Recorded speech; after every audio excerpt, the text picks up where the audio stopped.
The biggest misunderstanding about the Iran war right now is that people think we are moving toward some sort of eventual peace. We are not. What we are watching is something much more dangerous, a fragile ceasefire over unresolved strategic conflict, while a vital energy choke point remains partially shut. Despite headlines about progress, the United States and Iran remain extremely far apart. Today we need to talk about why this ceasefire is so weak. We'll explore why Hormuz is not reopening, why Trump is frustrated, and why the next few weeks could determine if this becomes a regional war. The entire global economy is effectively waiting on a negotiation that neither side truly trusts. Over the last 2 weeks, 4 separate proposals were exchanged. On the surface, the headlines sound encouraging. You have likely seen stories saying talks are advancing and a framework deal is finally possible. But when you examine the structure of these negotiations, you realize they are not negotiating from trust. They are negotiating from a foundation of leverage. Neither side wants to surrender at first. That is the core problem. The White House appears willing to separate the war from the nuclear issue. First stop the fighting, first reopen Hormuz, and only later negotiate the future of Iran's nuclear program. This makes sense for the U.S. economy. U.S. energy prices are elevated and Europe is frustrated. The White House wants an off-ramp before economic costs escalate further. But Tehran's position differs.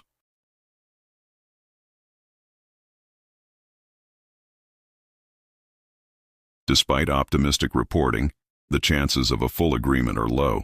This has major implications. Even with a framework, Hormuz likely won't reopen immediately. A memorandum of understanding would only start negotiations about reopening the strait. That process could take weeks or longer. The Strait of Hormuz is not just a shipping route, it is leverage. Iran proved it can disrupt this artery and won't surrender it easily. The White House will not lift sanctions or release assets before visible movement on the nuclear file. Both sides are trapped in a sequencing problem. Meanwhile, global shipping remains disrupted. Even with a deal, the first effect would be perceived de-escalation rather than actual resumed oil flows. Fear would fall before shipping recovers. This distinction matters enormously for energy markets. Now, the risk of the ceasefire collapsing remains extremely real. Donald Trump is clearly frustrated with the pace of negotiations.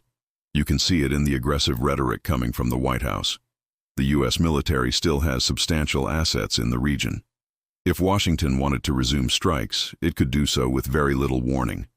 Indicators would include Gulf airspace closures and new security advisories. Militarily, the infrastructure is already in place. If negotiations stall, Trump may feel pressure to compel concessions militarily. But additional bombing might not change Iran's negotiating position. Iran has demonstrated it can survive economic pressure and disrupt global trade. The Iranian system historically becomes more hardened under pressure. Hormuz is the center of gravity. Recent U.S. efforts to push ships through triggered direct skirmishing. Small boats approached commercial traffic. Both sides insist these incidents do not violate the ceasefire, but these interactions often produce uncontrolled escalation. Both sides are trying to apply pressure without crossing the threshold into all-out war. In narrow waterways with armed patrols, this is extremely difficult.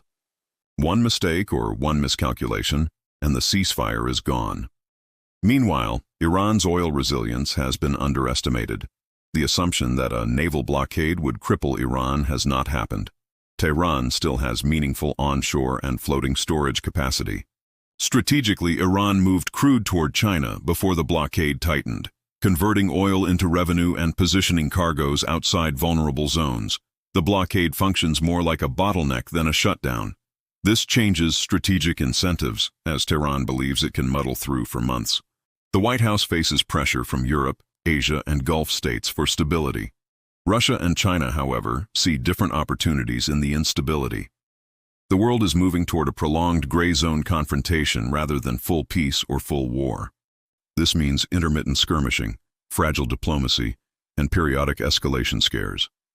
A ceasefire that survives but never truly stabilizes.